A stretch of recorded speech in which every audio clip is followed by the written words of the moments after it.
An hour and a half.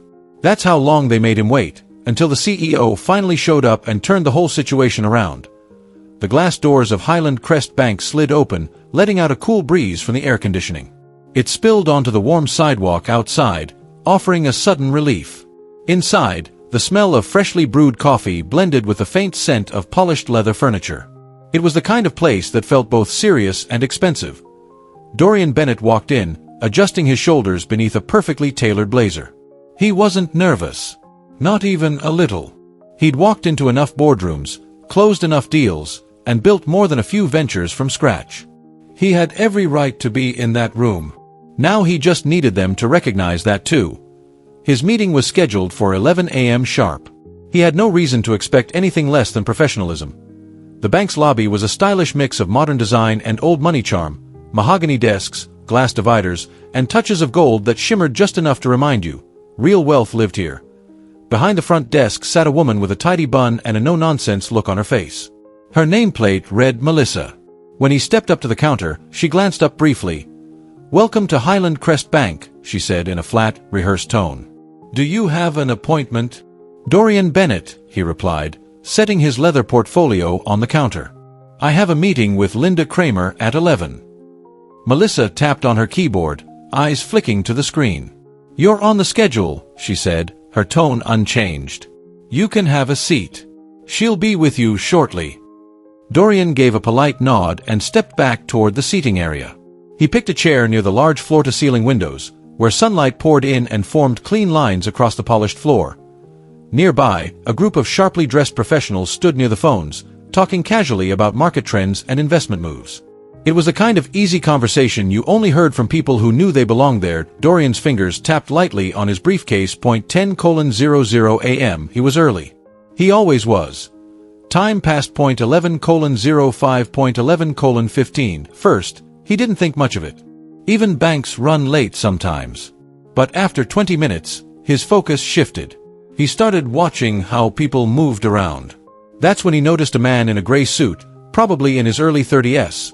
After checking in with Melissa, it took less than 5 minutes before a young banker showed up and quietly led someone else past the frosted glass doors that opened into the executive offices. A few minutes later, a woman in a cream-colored blazer walked in. From what Dorian could tell, she didn't have an appointment. She simply had a cheerful chat with Melissa, nothing official. Then she too was taken inside. Dorian's name still hadn't been called. He looked down at his watch. 11:30 a.m. Something didn't feel right. His fingers tapped gently on his briefcase as he watched more people walk in and out. Some arrived like they owned the place, relaxed smiles, warm greetings, handshakes with the staff, confident like they belonged. Others, like him, took a seat and waited patiently. The difference? They were being called in. He wasn't. He had been sitting there for 35 minutes. His meeting was scheduled. He had confirmed it twice. Still, he remained in the same spot while at least 6 people who showed up after him were led through those same frosted glass doors to the executive wing. Even so, Dorian kept his cool. He'd been through this kind of thing before, quiet forms of being pushed aside. The kind of treatment no one says out loud. The kind that's easy to cover up. "Oh, we didn't mean to keep you waiting. There must have been a scheduling error. So sorry about the mix-up, you know how hectic things get." Polite excuses. Nicely packaged dismissals. He stood up, kept his face calm, and walked back to the front desk. Melissa glanced up, that same unreadable look still on her face. "Excuse me," Dorian said, his voice steady but clear. "Has Linda Kramer been told I'm here?" Melissa let out a quick breath, like she'd just been interrupted in the middle of something. She started typing, her eyes on the screen, not on him. "She knows," she said. "She's just finishing up with another client." Dorian waited, expecting more. Maybe she'd check again. Maybe she'd offer a new time. Some kind of update, but nothing came. But she just kept typing, her focus back on the screen like he wasn't standing there. "Do you have any idea when she might be available?" he asked, trying to keep his frustration in check. Melissa gave the screen a quick glance, then shrugged. "It shouldn't be much longer," she replied. Dorian let out a slow breath, calming himself. It wasn't just what she said, it was how she said it. No concern in her voice, no real attempt to check. Just another half-hearted answer meant to keep him waiting quietly. And then, right in front of him, it happened again. Woman walked in wearing a navy blue dress, a high-end designer purse swinging on her shoulder. She was mid-phone call, her voice light and relaxed, as if she had nothing to worry about. Melissa's whole vibe changed the second she saw her. Her posture straightened, her tone softened, and for the first time that morning, she smiled like she meant it.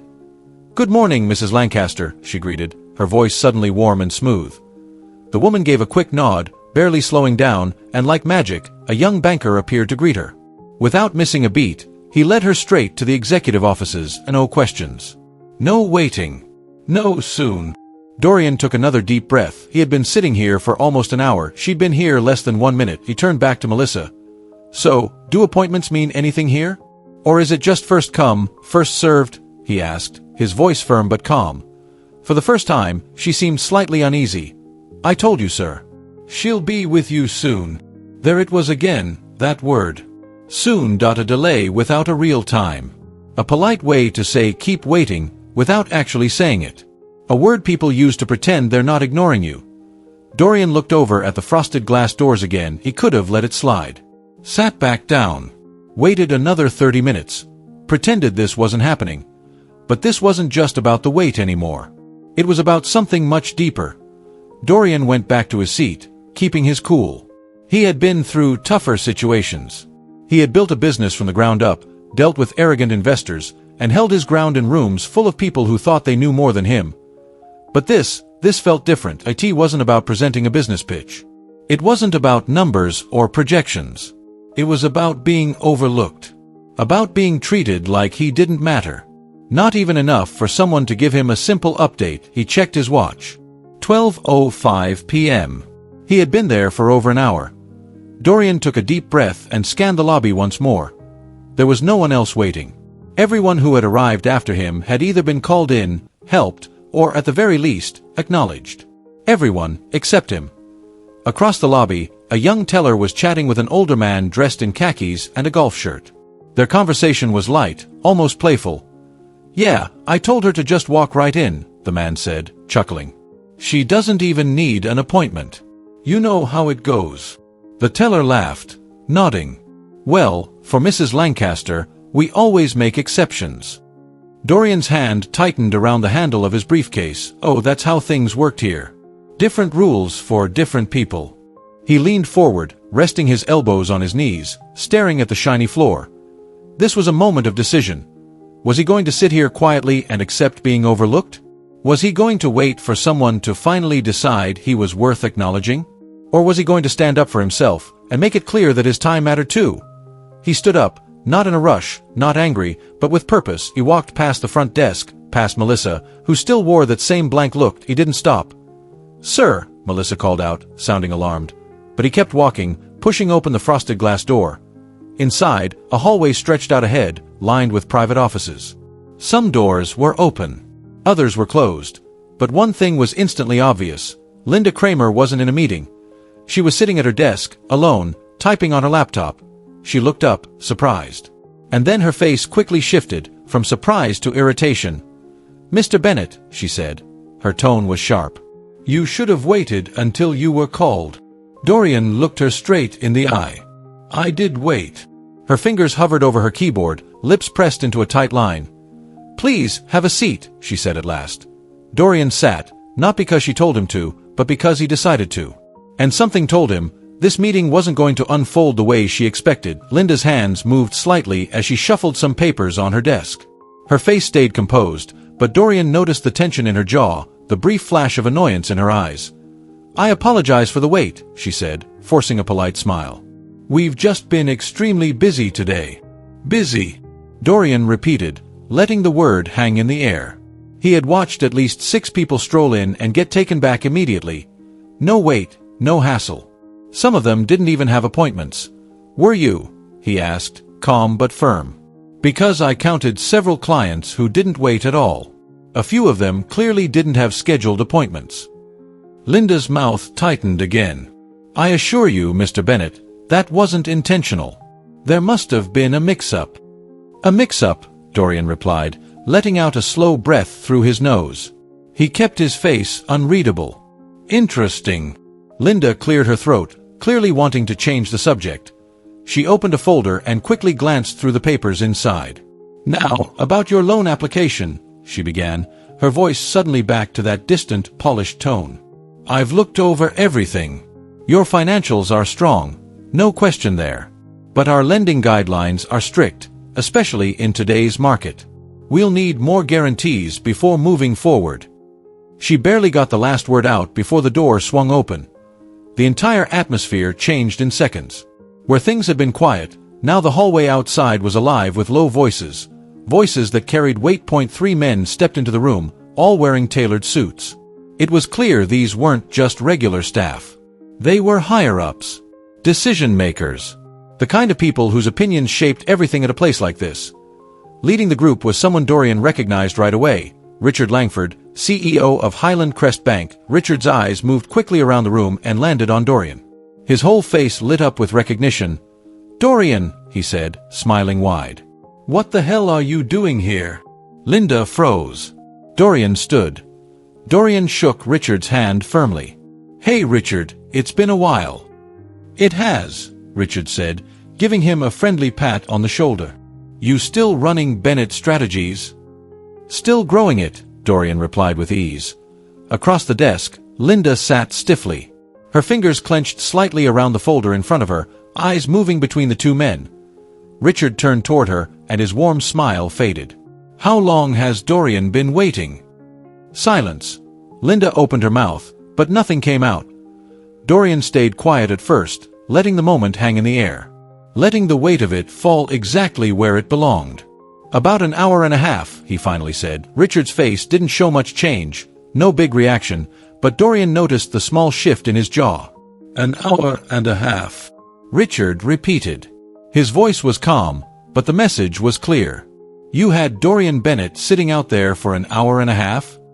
Linda scrambled to find the right words. "There was a scheduling issue," she said, uncertain. Richard didn't even glance at her. His focus stayed on Dorian. "You should have called me," he said. "I would have made sure everything was handled." Dorian gave him a small smile. "Didn't think I'd need to." Richard let out a breath and shook his head. Then he looked back at Linda. Any hint of friendliness was gone now. "Linda," he said, his voice firm but quiet, "step outside for a moment." Linda's face went pale. Her hands curled into fists, then slowly relaxed. "Of course," she replied. She stood up and left the room without another word. Soon as the door clicked shut, Richard turned back to Dorian, still shaking his head. "I don't know how this happened," he said. "But I promise, it won't happen again." Dorian didn't respond right away. He didn't have to. What needed to be said had already been felt. The silence said enough. The tension in the room hadn't left, even with Linda gone. Richard took a seat across from Dorian, still clearly upset. The two other executives stood nearby, exchanging glances but staying completely silent. "This isn't how we operate here," Richard finally said, his voice steady but sharp. Dorian looked at him with a slight tilt of his head. "Looks like it is." Richard didn't respond right away. He let that comment hang in the air. There were no excuses, no backpedaling. Men in his position, those at the very top, knew when something had gone off track. And right now, Richard was calculating just how bad this situation really was. Dorian wasn't just some walk-in off the street. He had built a multi-million-dollar consulting firm from the ground up. People in the business world knew who he was. More importantly, they listened to him. And now, he had a story, one that could spread fast. Richard leaned back in his chair and brought his hands together. "Tell me what happened." Dorian didn't hold back. He explained everything, the appointment he had scheduled, the long wait, watching person after person get taken in ahead of him. He described Melissa's cold attitude, how Linda brushed him off like he was just a number. There was no urgency, no respect. They made it clear he didn't matter. Richard didn't interrupt once. The two other executives in the room listened closely too. When Dorian finished, the room was quiet. Then Richard exhaled slowly. "I appreciate you being honest," he said. "And to tell you the truth, I'm angry." Dorian leaned back slightly in his chair. "Why?" Richard gave a short, dry laugh. "Because this kind of thing, it damages everything. We've worked way too hard to build this bank's reputation, and now I've got to fix a mess I didn't even know was there." He turned to one of the executives. Get Linda off the floor right now. We'll deal with her later. The man nodded and walked out of the room without saying a word. Richard turned back to Dorian. That loan application you submitted, I'm guessing it's strong. Dorian gently tapped his briefcase. See for yourself. Richard opened the folder and started flipping through the papers. He didn't even make it through the first few pages before he paused and shook his head. This should have never even been a question, Richard said, shooting a glance at one of the remaining executives. Push this through. I want the approval on my desk before the day ends. Dorian lifted an eyebrow. Just like that. Richard looked him straight in the eye. You should have had it 2 hours ago. I'm correcting the mistake. Dorian paused. He understood what this was. It wasn't about being generous. It wasn't about doing the right thing. It was about control, about cleaning up the mess before it spilled beyond this office, before the wrong people started asking questions. And Dorian?